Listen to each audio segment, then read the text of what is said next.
सबसे पहले तो जानना चाहेंगे कि इस वीक आपको ऐसा क्यों गट फीलिंग आया कि आप ही घर से बेघर होने वाले हो? क्योंकि मुझे हर वीक जिसकी भी गट फीलिंग आती है वो बहुत सही होती है। इस बार मुझे अपने लिए आई और मैं एविक्ट हो गया। Was right. बट उसके बाद ही आपने ये कहा कि आपको नहीं, आपके बदले कोई और जाना चाहिए, जैसे आपने करण का नाम लिया। मुझसे पूछा गया कि अगर आप नहीं तो कौन, तो मैंने करण का नाम दिया।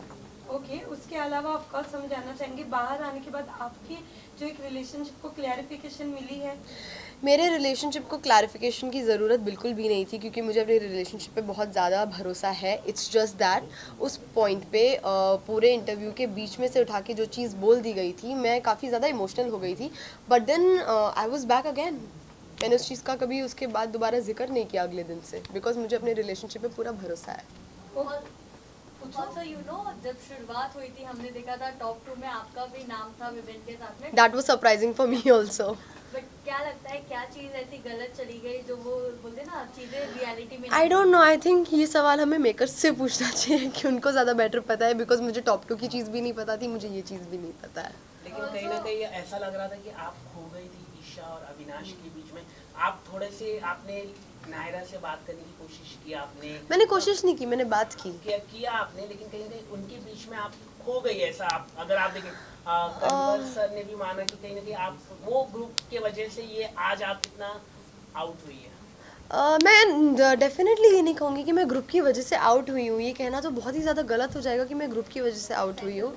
क्योंकि आप सबसे बात करते थे, आप सबसे बात करते थे। अगर हम देखें पूरे बिग बॉस में सबसे मिलाकर आप बात करते थे, लेकिन कहीं ना कहीं ईशा और अविनाश के वजह से आप ये थोड़ा बैकआउट हुआ है आपका। आई डोंट रियली नो कि अभी मैंने एपिसोड्स नहीं देखे हैं, मुझे नहीं पता क्या कितना दिखाया गया है, क्या कितना नहीं दिखाया गया है। इस चीज़ पे मैं कमेंट कर सकती हूँ एपिसोड्स देखने के बाद की, और मैं क्लैरिफाई कर सकती हूँ एपिसोड्स देखने के बाद कि जिसको भी जो कुछ भी लग रहा है वो क्यों लग रहा है। ईशा शो में आपको वुमन कार्ड भी खेलते हुए देखा गया है, इसके अलावा बीचिंग करते हुए भी काफ़ी ज़्यादा। पहले तो मेरा नाम आप ठीक से ले लीजिए। सॉरी। Thank you. हाँ, आप आपका क्वेश्चन। हाँ, तो आपको शो में बीचिंग करते हुए भी काफ़ी ज़्यादा बीचिंग करते हुए मुझे नहीं देखा गया है। मैं लोगों के बारे में बात कर रही थी। हाँ, मैं लोगों को ऑब्ज़र्व कर रही थी।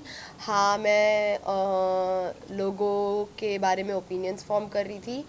मैं अपने दोस्तों के साथ डिस्कस कर रही थी, वो मेरे साथ डिस्कस कर रही थी, जो गेम का एक बहुत अहम पार्ट है।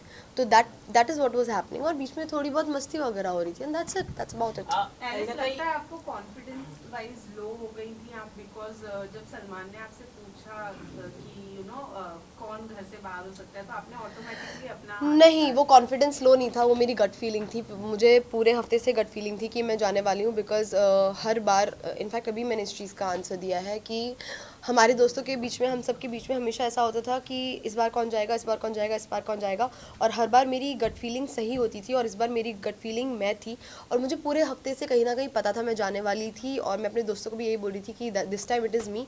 सो जैसे ही उन्होंने पूछा, मैंने अपना हाथ उठाया, because I knew I had that gut feeling, तो मैंने अपना हाथ उठा लिया। That was not confidence low. Isha ने कहीं ना कहीं आपके बारे में भी कुछ बैक बिचिंग की थी अविनाश के साथ, कि जैसे कि आप लोगों से बात करने जाती थी तो कहीं ना कहीं उसको लेके भी वो सवाल उठाती थी कि ये अपने कई सारे गुड पॉइंट्स बनाने के लिए कर रहे हैं। उस पर आप क्या कहना चाहिए?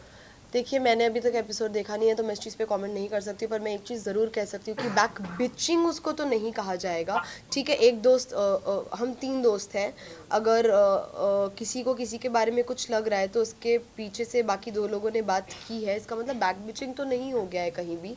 उसको जो लग रहा होगा उसने बोला होगा। वैसे बाहर आप लोगों की गैंग को चुगली गैंग ये नाम दिया गया है। Yes, I'm aware. या सो डू यू थिंक कि एक्चुअली में आप लोगों के पास में कोई टॉपिक नहीं होता था? ऐसा कुछ भी नहीं है। अगर हम दूसरों के बारे में इतनी बात करते थे, जहाँ हम उनके लिए ओपिनियंस अपने बता रहे हैं, मस्ती मजाक कर रहे हैं, जजमेंट पास कर रहे हैं, इतनी बात करते थे, तो इतना सारा हमारा खुद का हंसी मस्ती एक दूसरे के बारे में होता था। तो अब बिकॉज घर के अंदर एज सच कोई इतना स्ट्रॉन्ग ग्रुप नहीं है जिसको गैंग कहा जा रहा है, तो चुगली और गैंग को मिक्स करके चुगली गैंग बना दिया गया। बाकी I don't think it is चुगली। सब लोग यहाँ पे एक चीज देखी गई कि शिल्पा जी जाकर ईशा के साथ कहीं ना कहीं बैठ रही थी, और दूसरी चीज ये शिल्पा मैम और ईशा काफ़ी अच्छा बॉन्ड शेयर करते हैं। यस, देवर टॉकिंग अबाउट कि अच्छी लड़की भी घर से बाहर हो गई, एंड कहीं ना कहीं ये भी देखा जाता है शो में कि शिल्पा जी का जो झुकाव है वो विवियन की तरफ थोड़ा ज़्यादा है, इस बारे में क्या कहेंगे? मुझे लगता है शो ख़त्म हो जाएगा उसके बाद भी पता नहीं चलेगा शिल्पा मैम का झुकाव किसकी तरफ ज़्यादा है। ओके, आपके जाने के बाद करण ने ये कहा कि आपको अफसोस होगा बाहर जाने के बाद, जिसके साथ वो बैठे हुए थे दिग्विजय। बिल्कुल भी नहीं, not 1%, not at all. Alice कहीं ना कहीं जब करण का अविनाश का इविक्शन हुआ था तब आपको पैनिक अटैक भी आया था, उस चीज़ का काफ़ी मजाक उड़ाया गया है, इस बारे में आपका क्या कहना है? I think it is very sad because मैं अकेली ऐसी इंसान नहीं हूँ इस दुनिया में जिसको पैनिक अटैक्स और एंजाइटी अटैक्स आते हैं। कई सारे ऐसे लोग हैं जिनको पैनिक अटैक और एंजाइटी अटैक आते हैं, और लेट मी टेल यू 20 अलग अलग टाइप के पैनिक अटैक्स होते हैं, ठीक है। उसमें से एक ये वाला भी होता है जहाँ इंसान शिवर करता है। मुझे खुद को कई अलग अलग टाइप के आते हैं, तो जहाँ इंसान शिवर करता है और उस टाइप में मैं शिवर करी थी। I am very aware of the video जिसके बारे में आप बात कर रहे हैं, जिस इंसान के बारे में आप बात कर रहे हैं, and it is very sad and it is very disheartening कि उस चीज़ के बारे में आप मजाक उड़ा रहे हो, किसी की मेंटल हेल्थ का मजाक उड़ा रहे हो। सो that's just not cool. वैसे आपके इविक्शन से विवियन थोड़े मतलब सैड नहीं नजर आया, उनका बहुत ही कैजुअल रिएक्शन था आपके इविक्शन के बाद। What do you want to say? Vivian is not someone who will sit and cry, ठीक है। फर्स्ट ऑफ ऑल मुझे पता है Vivian was always there for me even during my मेरे को बस एक ही बार एंजाइटी अटैक नहीं आया था, मुझे कई दफ़ा एंजाइटी अटैक आया था, and Vivian was always there for me. Vivian always cared for me. Vivian ने हमेशा मुझे गाइड भी किया है जब भी मैंने उनसे कुछ भी एडवाइस मांगी है। मैंने उनसे 20 मिनट मांगे हैं तो उन्होंने 3 घंटे दिए हैं, 15 मिनट मांगे हैं तो 2 घंटे दिए हैं, ठीक है। So he was definitely very sad, बस उनका तरीका अलग है, उनका तरीका बाकी लोगों की तरह नहीं है। So that's that. Last question. Alice, जब आप निकल रही थी आपने कहा ट्रॉफी घर ही आनी चाहिए, तो आपको क्या लगता है इन तीनों में से किसके घर जा सकती है ट्रॉफी? आनी तो घर ही चाहिए, बट अगर मुझसे एक इंसान पूछा जाए तो मैं बोलूँगी विवियन। अगर हम बात लास्ट क्वेश्चन था ना। एक सवाल जैसे कि आपके रिश्तों के बारे में कई सारी बात हुई थी, कहीं ना कहीं ऐसा लग रहा था कि makers try to destroy your relationship, what इस पर आप क्या कहना चाहेंगे? I wouldn't say makers try to destroy my relationship. मेरा रिलेशनशिप इतना, पहली बात तो makers didn't try to do that. Secondly मेरा रिलेशनशिप इतना फ्रेजाइल नहीं है कि बस एक स्टेटमेंट से वो टूट जाए। या Alice, thank you. Thank you.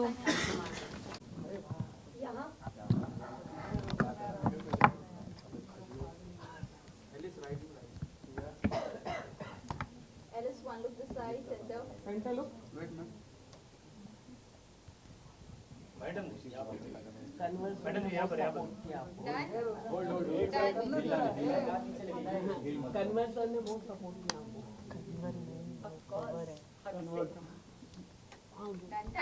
Thank you.